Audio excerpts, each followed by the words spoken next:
I never thought the first time I slept on a sidewalk in Manhattan would be because of my own daughter. The cold hit me first, that sharp November wind that slices through your jacket, through your bones, through your pride. I stood there under the yellow glow of a street lamp on West 76th, clutching a trash bag that held the last things I owned: 2 sweaters, a toothbrush, and an old Citizen watch my late husband gave me. The door slammed behind me. Hard, final. "Mom, you can't keep living here. It's stressing us out," my daughter Lily said before she pushed me out. Her voice had that impatient tone she used whenever she talked to service workers on the phone. And then, God help me, her husband Mark tossed my pillow onto the landing like he was disposing of a broken appliance. I didn't beg, I didn't scream, I didn't argue, because the look in Lily's eyes told me everything. She had already chosen the man standing behind her over the woman who once sold her wedding ring to pay Lily's college tuition. A black SUV honked as I stepped backward off the stoop, nearly tripping over my own shoes. The driver yelled, "Lady, watch it!" And somehow, I apologized to him.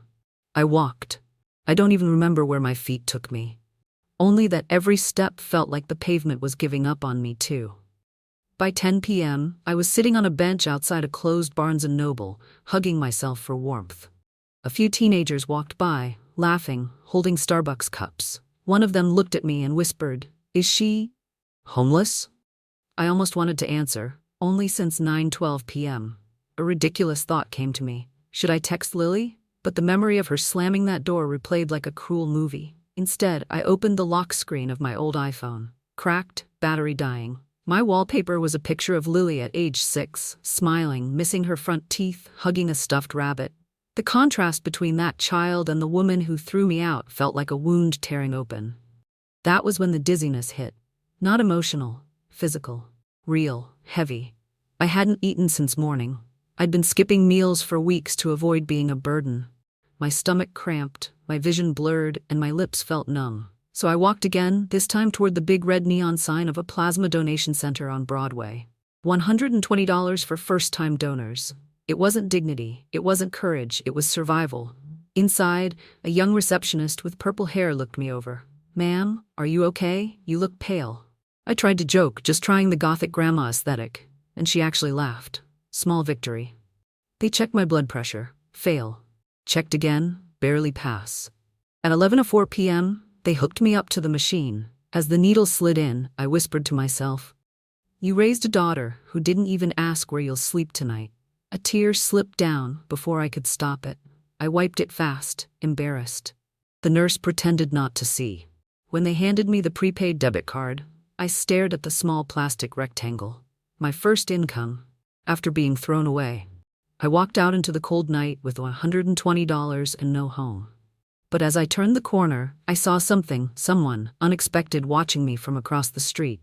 A tall man leaning on a silver Toyota Camry, gray hair, warm eyes. He lifted a hand slightly as if recognizing me, and my heart stopped. Because I knew that face from years ago, and he could not be here. But he was. For a second, I thought I was hallucinating. The man across the street tilted his head, squinting like he was trying to match the woman in front of him with a memory from a long time ago.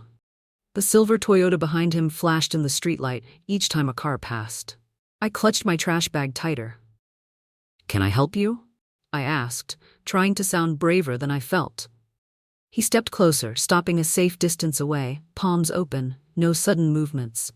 "I'm sorry, I didn't mean to stare. Are you Margaret Hayes?" My stomach dropped. Nobody called me Margaret Hayes anymore. At Lily's apartment, I'd just been Mom, usually followed by a sigh. "Yes," I said slowly. "Do we know each other?" He smiled a little lopsided, like he wasn't used to smiling big. "I'm Henry Cole. We used to sit next to each other in that community college writing class in Queens. You always brought oatmeal cookies." It came back to me in a flash. Chalk dust, fluorescent lights, my cheap notebook, and a man with tired eyes and ink on his fingers, talking about a story he was too shy to read out loud. I blinked. That was, 15 years ago? 16, he corrected quietly. "You disappeared one semester. I always wondered what happened to you." I almost laughed. You'd never believe the answer. Instead I said, "Life, it happened." He studied my face, his gaze softening. "You look frozen. Have you eaten?" Sure, I lied. Right on cue, my stomach let out a loud, dramatic growl that echoed off the closed storefronts. It would have been less embarrassing if a marching band had come down Broadway instead. Henry's lips twitched. I'll take that as a no. There's a little place still open on the corner. I promise I'm not a serial killer. I'm far too tired for crime. A tiny, ridiculous part of me wanted to say yes just because of that line. Common sense kicked in. You do not follow strange men at midnight, even polite ones with tired eyes in a Toyota. I'm fine, I said. Really, just need to figure things out. His eyes flicked to the bandage on my arm where they'd drawn my blood. You just came out of that donation center. My pride flared. I needed the money, it's not a crime. I didn't say it was. His voice dropped. I said you look like you shouldn't be walking around alone after that. Those words hit somewhere between my ribs. I hesitated. The night wind cut through my thin coat again, reminding me I didn't even have a couch to pretend was mine. Okay, I said finally. One meal. If you really are a serial killer, at least give me dessert first. He laughed, the sound warm in the cold air. Deal. We walked to a small diner, still glowing with tired yellow light. The bell over the door jingled as we stepped inside. A waitress with a ponytail and dark circles under her eyes looked us over, like she'd seen every combination of human misery and midnight craving. The usual, Mr. Cole? She asked. Yeah, and a bowl of chicken soup for my friend, please, and coffee, extra hot. She raised an eyebrow at the word friend, but wrote it down. When the soup arrived, steaming and fragrant, I took the first spoonful too fast and burned my tongue. I didn't care. Warmth spread through my chest, and my eyes stung unexpectedly. Henry wrapped his hands around his mug, watching me carefully. Do you have somewhere to go after this? I stared at the chipped edge of the table. My daughter asked me to leave. He didn't say the usual things. She didn't mean it. I'm sure it's temporary. Kids say things. Instead, he said, and she let you walk out with a trash bag and no plan? My throat tightened. She said I was too much, that I disrupted their routine. He inhaled slowly through his nose, like he was counting to 3. You raised her? I raised her alone after my husband died. Took extra shifts, cleaned houses, did whatever I had to. I sold my wedding ring so she could buy textbooks. I let out a humorless laugh. Guess I should have sold less and kept more. For a moment, we just listened to the soft hum of the refrigerator and the distant buzz of a streetlight. Then Henry said, I have a guest room. I almost choked on my soup. Absolutely not. You barely know me. I know enough, he said. I know you're the woman who used to bring cookies to people in a night class just to make them feel less alone. I know you just sold your blood to survive. And I know no one deserves to walk out of a place they called home and straight into the street. I can't pay rent, I whispered. Good thing I didn't say anything about rent. His eyes met mine, steady. Let me help you stand up before you figure out how to run again. I sat there, the spoon hovering halfway to my mouth, caught between fear and an odd, reluctant hope. Then my phone buzzed on the table. A text from Lily. I braced myself before opening it, stupidly praying it would say, "Come back, I'm sorry." Instead it read, "Mom, did you take my AirPods by mistake? Mark says you probably packed them in your junk. We need them back." I stared at the screen. Henry watched my face change. Bad news? I looked up at him, something hardening inside me for the first time that night. "No," I said quietly. "Just confirmation." The diner felt warmer than it looked, like a tired little pocket of the world that hadn't given up yet. Outside, Manhattan kept roaring, but in that booth, across from Henry, everything felt strangely quiet. Lily's message still sat on my screen. AirPods. Not "Are you okay?" Not "Where are you tonight, Mom?" Just AirPods. I locked the phone and pushed it away like it was something toxic. Henry waited, not pushing, just sipping his coffee, like he knew I needed a minute to let the hurt settle. I hated that he was gentle. When someone is gentle after you've been stepped on, it hurts even more. Finally I said, "You know what the sad part is?" I actually checked my bag as if I owed her that. Henry set his mug down. "You don't owe her anything tonight. I'm her mother. And she's a grown woman who asked her mother to leave with a trash bag. That title cuts both ways." His voice wasn't angry, it was steady, which somehow made the truth sharper. The waitress came by and refilled our coffee. When she walked away, Henry slid a paper napkin toward me and whispered, "Your eyes." I dabbed them quickly. "Sorry, don't be." he smiled. Crying is just leaking strength in reverse. I let out a small laugh, unexpected and embarrassingly loud. A man at the counter glanced over. Henry and I both looked away like guilty teenagers. For a few seconds, I forgot the cold streets waiting for me. But reality returned fast. I appreciate the offer, I told him, but I can't stay at your place. I don't want to disrupt your life. He lifted an eyebrow. Do I look like a man whose life is too glamorous to disrupt? I snorted before I could stop myself. He gently tapped the table. I live alone, Margaret. I have a spare room. It's clean, it locks from the inside, and you'll never see me in anything less than sweatpants before noon. You're trying too hard, I warned. I'm 59, he said. Trying hard is all I've got left. That one caught me off guard. He wasn't flirting, he was being real, which was somehow worse. You'd really take me in with no explanation? I asked. Not no explanation. You'll tell me what you want to tell me, when you want to tell me. But not tonight. Tonight, you just need somewhere safe. Safe. That word hit me like a blow. For years, Lily's apartment had been a place I stayed, but not a place I felt safe. I stared at my hands, the way they trembled just slightly. I won't be a burden? He shrugged. Everyone's a burden sometimes. That's what makes us human. Besides, he hesitated, then admitted softly, I wouldn't mind having someone around who remembers who I used to be. Silence. A soft, vulnerable silence. Then the waitress dropped the bill off. Henry grabbed it before I could move. I can. No, he said firmly. Let me do this one small thing without arguing. It wasn't the meal that made my chest tighten. It was the way he said one small thing, like he had a whole list of bigger things he was ready to do if I'd let him. We stepped back outside.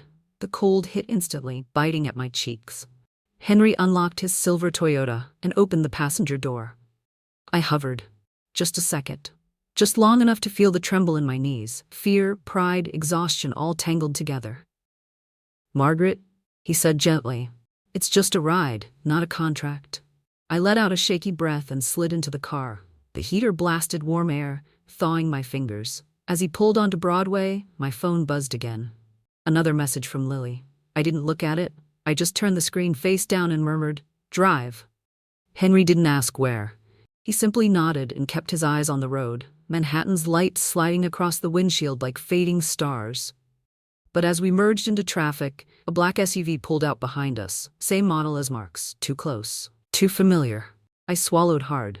Because if it was him, then this night wasn't over, not even close. The silver Toyota hummed softly as we moved through late-night Manhattan traffic. Streetlights streaked across the windshield, warm gold spilling over Henry's hands on the steering wheel. For the first time all night, my body began to unclench, like my bones were slowly remembering what safety felt like, until I saw the SUV. Black.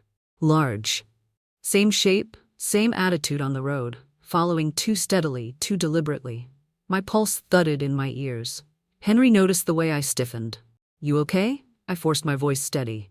Just thought I recognized that car. He checked the rearview mirror. Someone you know? I hesitated. The truth was embarrassing. My son-in-law drives one like that. Henry didn't laugh, he didn't tease. He simply said, tell me if you want me to turn somewhere unexpected. The offer, simple, quiet, protective, landed deeper than I expected. But I shook my head.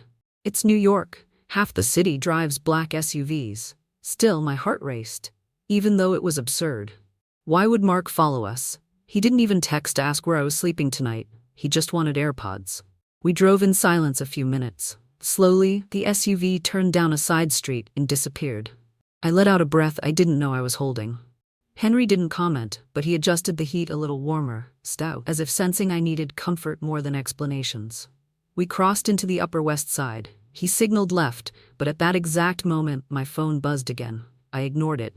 It buzzed again and again. Henry glanced over. If you need to take it, I don't. The buzzing kept going, vibrating the entire cup holder. It felt like the universe punching me in the ribs. Finally, unable to pretend anymore, I flipped the phone over. 3 missed calls from Lily and a text. Mom, answer me now. Henry slowed at a red light. Maybe it's important. It's never important, I muttered. It's always something about her house, her schedule, her stress level, or something Mark told her to say. But something in the message gnawed at me.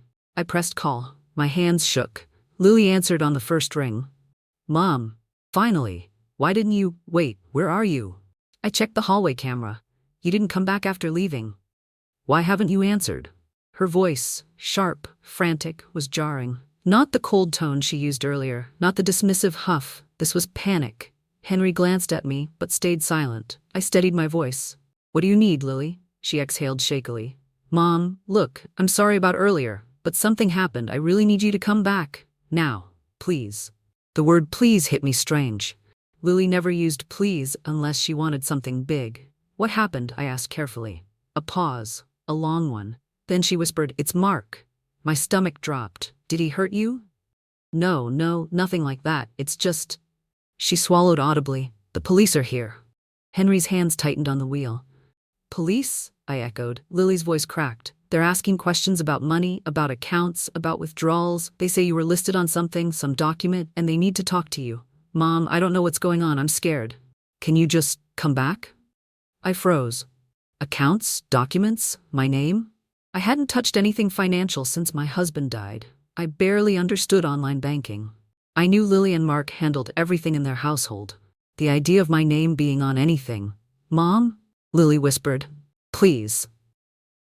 Her fear wasn't fake. For the first time in years, she sounded like the little girl who used to crawl into my bed after nightmares. Henry murmured softly, We can turn around if you want.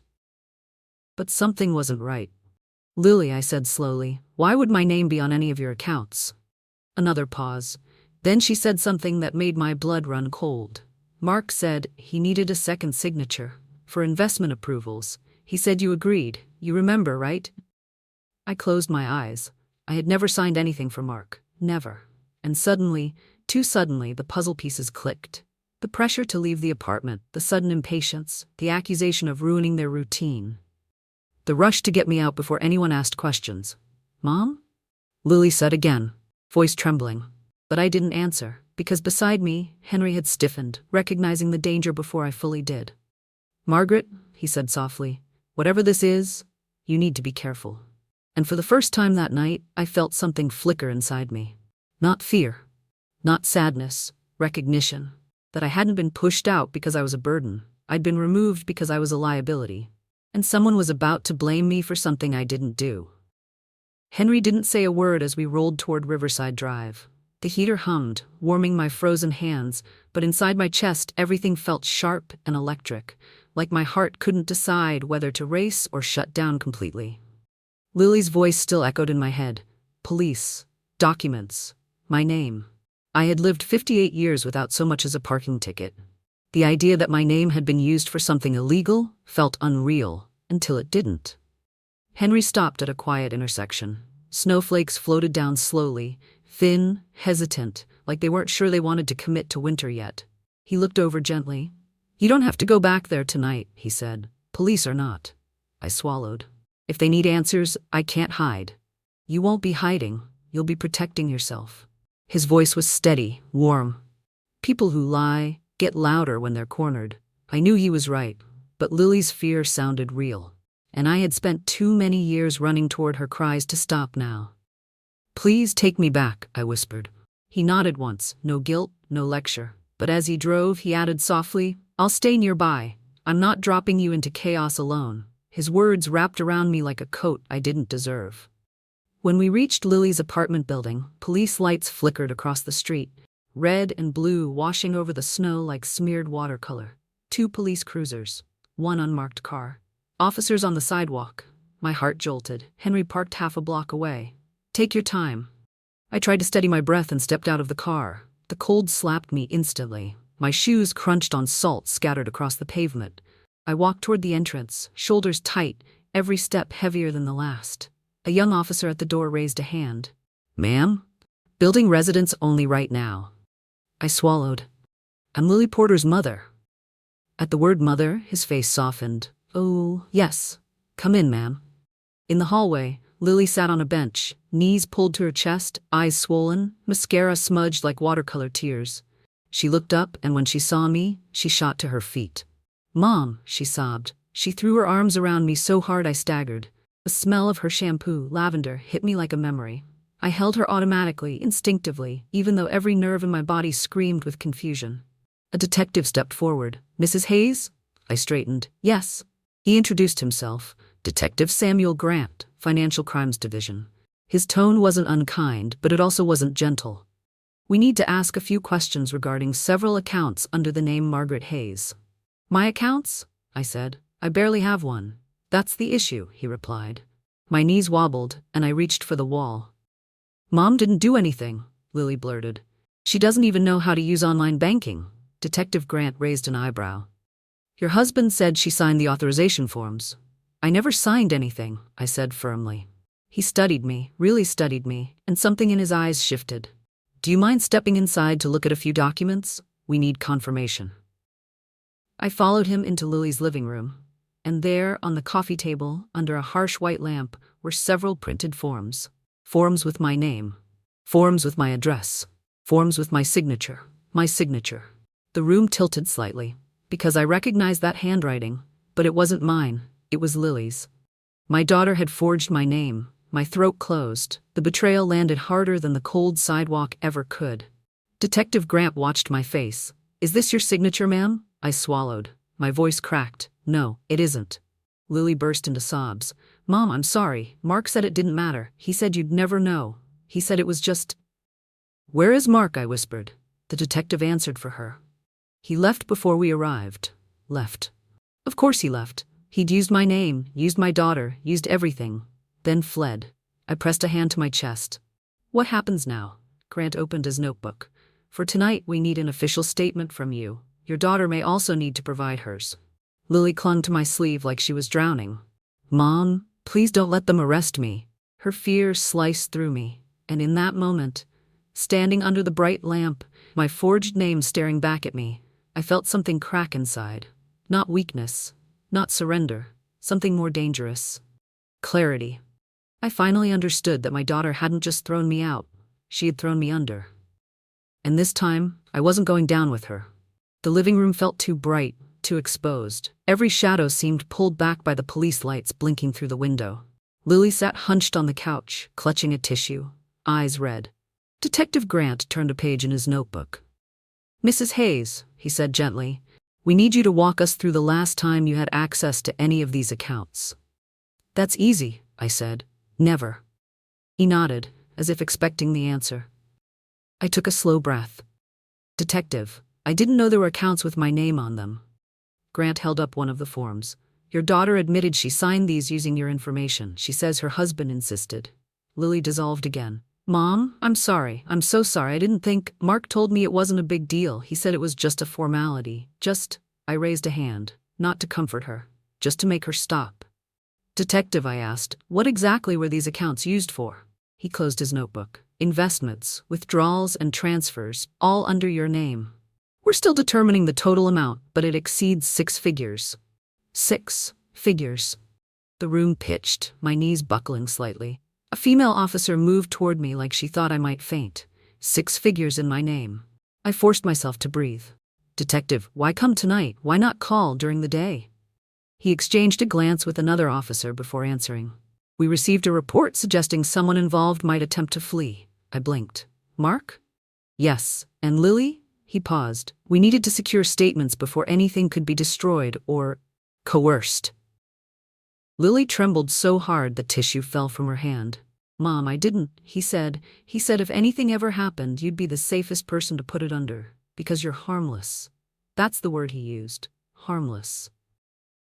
That word hit me like a slap. I used to cradle this girl in my arms, and she let a man weaponize my goodness. Detective Grant slid a paper toward me. We'll need your signature, confirming this is not your handwriting. I signed. My hand shook, but the signature was mine. Shaky, uneven, exhausted, but undeniably mine. When it was done, Grant said, Mrs. Hayes, you're free to go for tonight. We'll follow up tomorrow. I nodded slowly. Then Lily grabbed my wrist. Please don't leave me. Her fear was real. Her tears were real. But the consequences were real too. I gently removed her fingers. You made a choice, Lily. Several choices. I can't protect you from the truth. Her face crumpled. Mom, I didn't mean for any of this to happen. I know, I whispered. But it happened anyway. A police officer stayed with her as I stepped out. The hallway felt colder than outside. My breath trembled in the air. When I pushed through the lobby doors, the night wind rushed over me, icy, sharp, but oddly clarifying. And then I saw him. Henry, leaning against his silver Toyota, hands in his coat pockets, eyes lifting the moment I stepped outside. He didn't ask what happened. He didn't rush me. He simply walked toward me slowly, like approaching a stray cat that might bolt. "You okay?" he asked softly. I shook my head. "No." He nodded like he expected that. "Do you need a minute? Or a place to breathe?" "A place," I whispered. "Then let's go." As he opened the passenger door, I caught reflection of myself in the window, hair disheveled, eyes tired, coat wrinkled. But beneath all that, something else. A woman waking up. We drove through quiet streets, snow beginning to stick along the curbs. After a few minutes, Henry spoke. "I didn't want to say this inside, in case it upset you. But when you were giving your statement, one of the officers recognized Mark's name." My head snapped toward him. "Recognized?" Henry nodded grimly. Said he'd seen it before, connected to questionable investments. My blood chilled. "So this wasn't some accident?" "No," Henry said. "It wasn't." We rode in silence for a moment. Then he added quietly, "Margaret, they didn't just use your name. They tried to erase you from the equation afterward. That door they pushed you out of? That was them covering their tracks." I stared ahead, snow whirling in the headlights. Covering their tracks. Throwing me out wasn't cruelty, it was strategy. I felt something inside me shift, something slow, deliberate, iron-like. I wasn't harmless.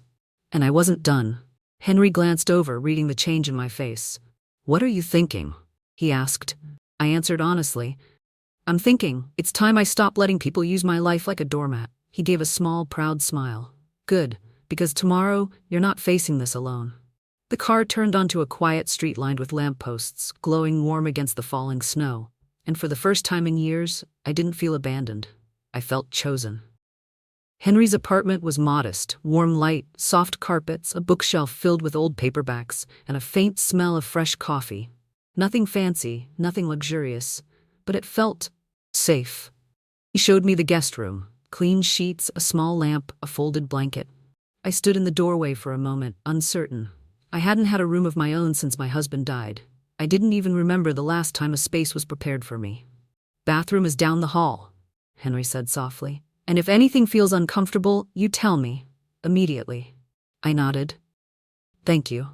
He answered with a gentle half-smile. "Sleep, Margaret. Everything else can wait until morning." But sleep didn't come easily. I lay staring at the ceiling, replaying the night. Lily's panic, the forged signature, Mark's disappearance, my name tied to six-figure accounts. My chest tightened with each thought. At 3:10 a.m., I finally drifted into a restless sleep.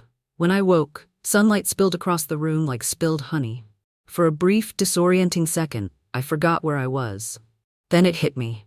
I wasn't at Lily's. I wasn't homeless on a sidewalk. I wasn't in danger of being shoved out again. I was in a quiet room, in a stranger's home, who somehow felt less threatening than my own family. I sat up, breathing slowly. The blanket smelled faintly of detergent and cedar. My citizen watch read 9:42 a.m. When I stepped into the kitchen, Henry was already there, wearing a gray sweater, hair still damp from a shower. He was reading something on his MacBook Air, glasses perched on his nose. He looked up. "Morning." I wrapped my arms around myself. "You didn't have to let me stay this long." "I did," he said plainly. "And you did stay. So breakfast?" On the counter sat scrambled eggs, toast, and a cup of Starbucks coffee, still warm. I blinked. "You went out?" He shrugged. "Couldn't risk making you coffee. I brew it like a man who's angry at water." The unexpected line made me laugh. An actual laugh, sharp and surprised. Henry smiled with the quiet pride of a man who had been waiting to pull someone out of darkness. We ate quietly. My phone buzzed twice on the table. I didn't look. After washing the dishes, Henry closed his laptop. "Ready to talk next steps?" "Next steps?" I echoed. "Yes," he said. "First, you need legal protection." "I can't afford a lawyer." "You can't afford not to have one." He reached for a small notebook. "I know someone. A woman I work with sometimes. Elena Ramirez. She handles elder financial fraud cases. She's tough, smart, fair, and she owes me a favor." I stared. "Henry, why are you helping me this much?" He met my eyes and didn't flinch. "Because you deserve better than what happened to you, and because I've seen people like you get swallowed alive by people like Mark." Something in my throat tightened. Before I could respond, the doorbell rang. Henry stiffened. "Expecting anyone?" "No." He walked to the door, peeked through the peephole, then opened it cautiously. A woman stood there, mid-40s, sharp suit, sharp eyes, carrying a leather briefcase. "Henry," she said. "You called? What's the emergency?" "That," he said, stepping aside, "is Margaret."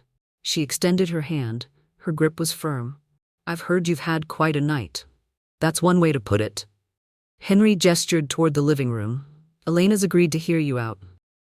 I sank onto the couch. Elena opened her briefcase, pulled out a legal pad, and clicked a Mont Blanc pen. "Okay, Margaret," she said. "Start from the beginning." And for the first time, I did. I told her everything. Being thrown out, the plasma donation, the diner, the forged documents, the police, Mark disappearing. My voice shook, but I didn't stop. She took notes with the speed of someone who had done this hundreds of times. When I finished, she leaned back. "You're not the first parent I've seen get used like this, but you might be the first whose daughter forged her signature for 6 figures. I flinched. Henry shot her a warning look. She continued. "Good news. As long as your handwriting is not on those documents, you're legally clear. Your daughter may not be." "And Mark?" She smiled, sharp, dangerous. "Mark is about to have the worst week of his life. I'll make sure of that." I breathed out a shaky sigh. "What do I have to do?" "2 things," she said. "1, you'll file a sworn statement. I'll draft it. 2, you need to stay somewhere safe." Henry glanced at me, a silent confirmation. "You already are." Then Elena added, "And Margaret, you need to prepare yourself." "For what?" I whispered. "For when your daughter tries to save herself by blaming you." The room froze, because deep down, I knew Elena wasn't wrong, and Lily had already done it once. Elena's warnings echoed in my chest long after she closed her legal pad. "Your daughter may try to save herself by blaming you." The words felt cruel, but realistic. I wanted to believe Lily wouldn't sink further, but last night she'd already forged my name for 6 figures. "Survival makes people stranger than strangers." Elena stood. "I'll draft your affidavit today. You'll sign tomorrow morning. Meanwhile, do not meet with your daughter alone. Do not speak with Mark, and do not answer any number you don't recognize." I nodded, though my stomach twisted. "Henry," she said, turning to him, "keep her with you. She's safer here than anywhere else." He nodded once. "I will." After Elena left, silence settled in the apartment, not uncomfortable, just heavy. Henry walked to the kitchen and poured himself a coffee, then looked at me. "You holding up?" "No," I admitted, "but I'm upright. That's something." He nodded thoughtfully. "Being upright counts as progress." I managed a thin smile. Before either of us could say more, my phone buzzed loudly on the table. "Lily." Again, Henry raised an eyebrow. "You don't have to answer." "I know," I said, "but if I don't, I'm afraid of what she'll do next." I pressed accept. "Mom?" Lily's voice cracked immediately. "Oh, thank God, I've been calling all morning. Where are you?" I hesitated. "I'm safe." "Safe?" She repeated the word like it offended her. "You should be here. The detectives think you're avoiding them. They asked where you ran off to." I closed my eyes.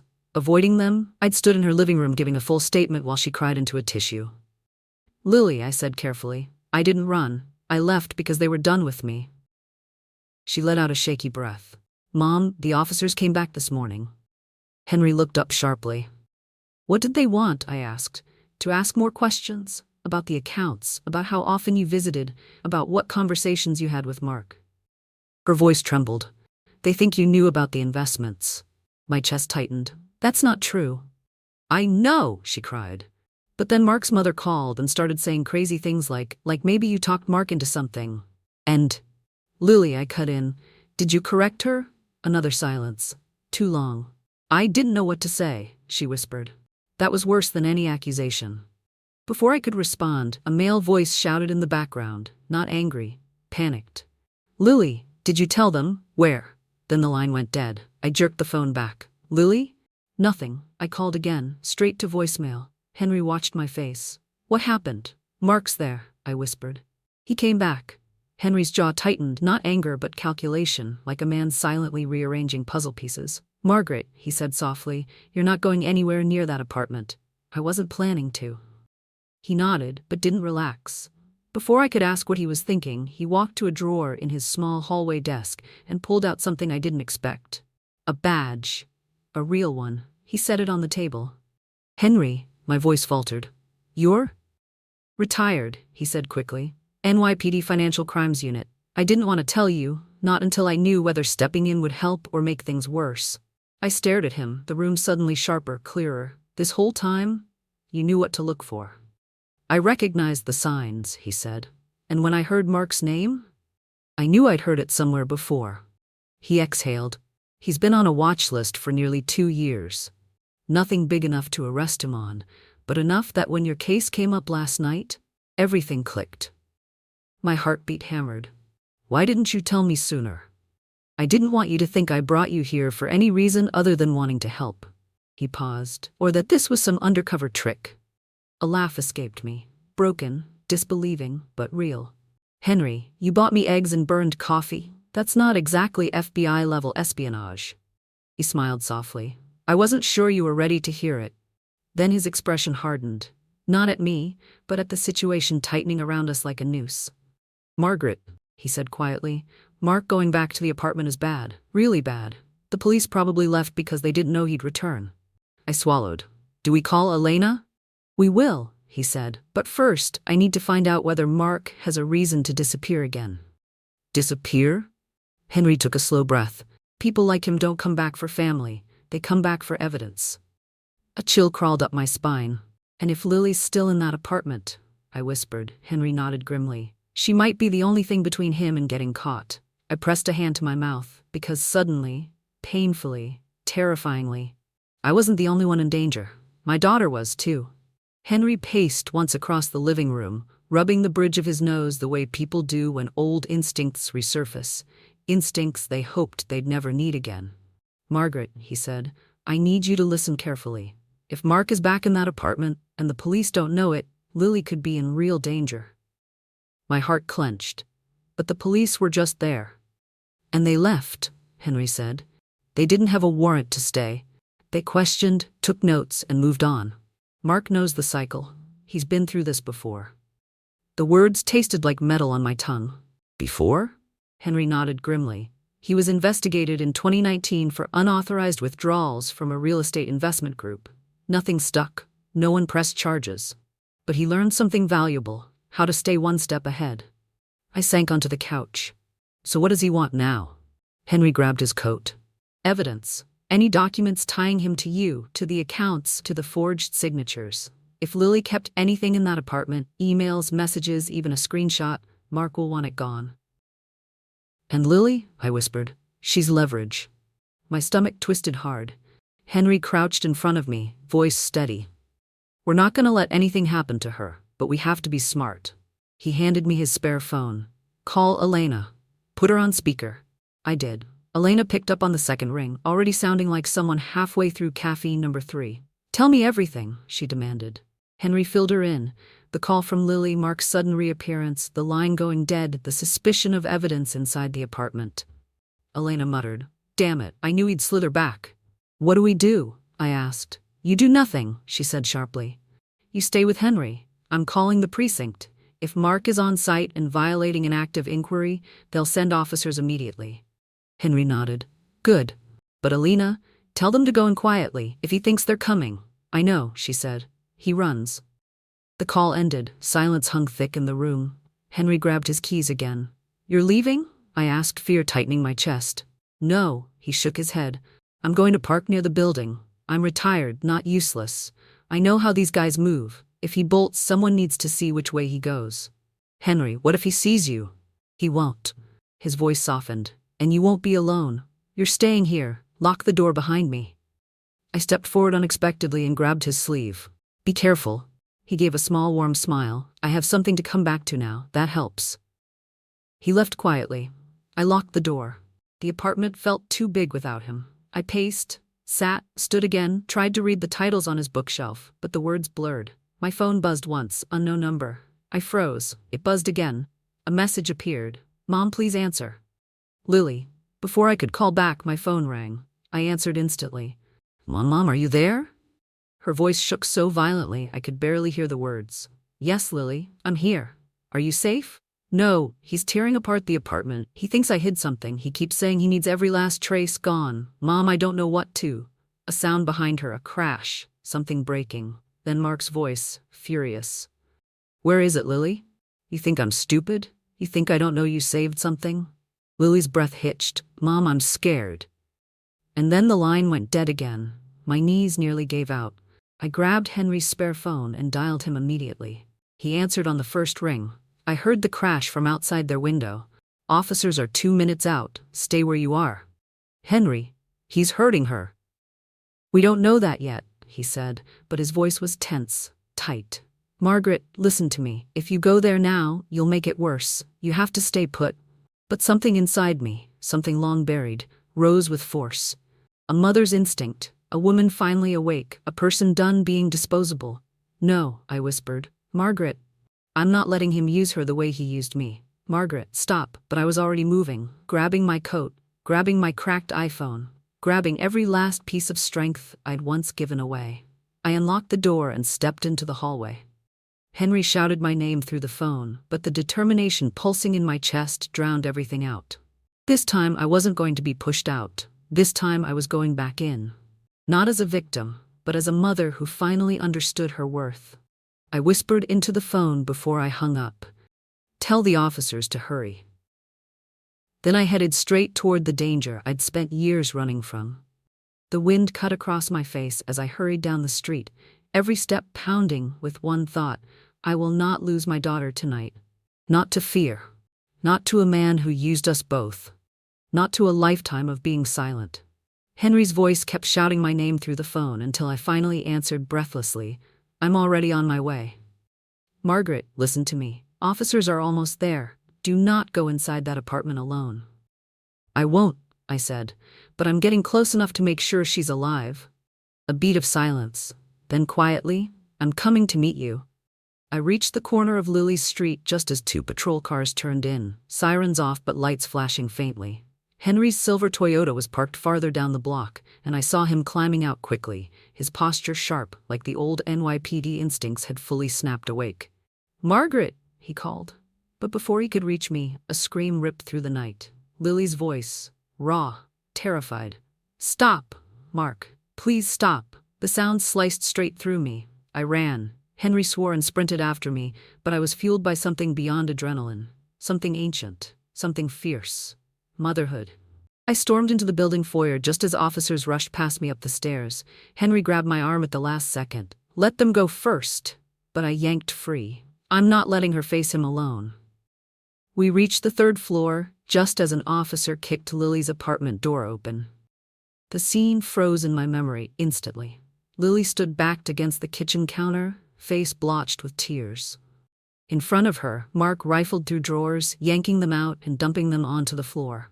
Paperwork scattered everywhere, some old mail, some printouts, some I recognized from the police visit the night before. He spun around when the door burst open. What the? Officers flooded the room, guns drawn but low. Mark Porter, one officer barked. Step away from her and keep your hands where we can see them. Mark raised his hands, eyes wild. This is a misunderstanding. I didn't touch her. She's lying. Mark, stop. Lily sobbed. He ignored her. She's doing this because she's scared. Ask her mother. She knows. She signed everything. She helped. No. My voice cut through the room like a blade. Every head turned. I stepped forward. My legs shook, but my voice didn't. I didn't sign anything. You forged my name. You used my daughter. And then you tried to erase every trace of what you did. Mark's face twisted. You're confused. She's confused. You're both just... Henry entered then, calm, steady, authoritative, and flashed his retired badge. Officers, he said, you'll want to check the bedroom closet. People like him always hide the good stuff in the back. 2 officers moved instantly. Mark surged forward, but another officer blocked him. Moments later, the officers from the bedroom yelled, Got it! They emerged carrying a black laptop, a small safe, and a thick stack of printed statements with my forged signature on nearly all of them. Mark's face drained. Detective Grant, who must have arrived at the same moment, walked in behind the officers. Mr. Porter, he said coldly, you're under arrest for financial fraud, identity misuse, and obstruction of a police investigation. They cuffed him. Mark twisted to glare at Lily. You did this. You and your pathetic mother? And something inside me snapped, not in rage but in clarity. I stepped forward and raised my hand. Every officer tensed, thinking I might strike him. I didn't. I simply pointed at him and said quietly, No more. 2 words, but they felt like reclaiming years of lost ground. He was dragged out, still shouting, still blaming, still refusing responsibility. But for the first time, none of it touched me. After the officers left with Mark, Lily collapsed onto the couch, sobbing into her hands. For a moment, I stood there frozen, torn between the mother I used to be and the woman I had become. Then, I walked to her, not to cradle her, not to excuse her, but because she was still my daughter, and because standing beside someone is not the same as letting them walk all over you.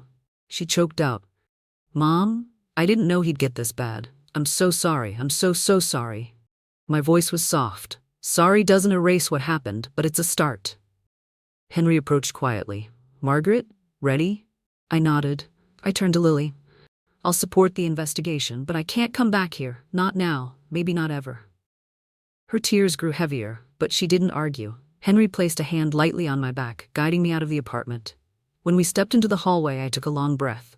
It felt like the first real breath I'd taken in years. Outside, snow drifted against the street lamps. Henry opened the car door, warmth spilling out onto my face. "Where to?" he asked gently. I met his eyes. "For once," I whispered, "somewhere forward." He smiled, and this time I didn't look away. I got into the car, and as we drove off, leaving the past in a police cruiser behind us, I realized something. My daughter threw me out, but I walked back in, and now I was walking out on my own terms, toward a life I finally believed I deserved. 2 months later, winter loosened its grip on the city. The snow melted into thin ribbons along the sidewalks, and the air carried the faint promise of spring. I sat by the window of a small cafe on Amsterdam Avenue, warming my hands around a cup of Starbucks latte, watching sunlight spill across the neighborhood like soft gold. My life wasn't perfect, but for the first time in years, it was mine. I rented a small studio above a bookstore. Barnes & Noble down the block had started recognizing me as the lady who reads too fast and returns too often. I'd even picked up a few hours helping organize shelves on weekends. There was something healing about touching books all day, stories where pain eventually made sense. On my tiny desk sat a Kindle Henry had surprised me with, loaded with books he said were powerful women energy, including Women Who Run with the Wolves. I smiled every time I opened it. Henry and I had dinner once a week. Nothing grand, nothing rushed. Sometimes we cooked at my place. Sometimes we walked through Central Park and argued about which author overrated. Sometimes we said almost nothing at all, and it still felt like good company. A gentle rhythm, not a collision. Healing, I learned, could be quiet. As for Lily, she was in therapy, by choice. She had moved to a small apartment of her own and was cooperating fully with investigators. Mark was awaiting trial, and every piece of evidence pointed directly at him. One evening, she visited me, nervous, carrying a bag of groceries she didn't need to bring. She stood in my doorway and whispered, "Mom, thank you for not giving up on me, even when you had every right to." I hugged her, not tightly, not too long, just enough. Forgiveness, I realized, wasn't a door you opened once. It was a path you walked slowly, step by step. Today, as I sat in the cafe, sunlight warming my shoulders, Henry walked in, his gray coat dusted with the last stubborn flakes of winter. "You're early," he said. "I like early," I answered. He sat across from me, setting down a small Amazon box. "For you," I raised an eyebrow. "Henry, you don't have to." "I know," he said, smiling softly. "But I like early, too." I opened the box. Inside was a simple leather-bound notebook. On the first page, in his careful handwriting, "For the life you're writing now." I traced the words slowly. Not long ago, I'd been thrown out of a home I thought was safe. Today, sunlight fell on my face, warm and full of promise. Today I had a room, a purpose, a daughter trying again, and a man who cared with quiet sincerity. But most of all, today I had myself. And that was something worth reclaiming.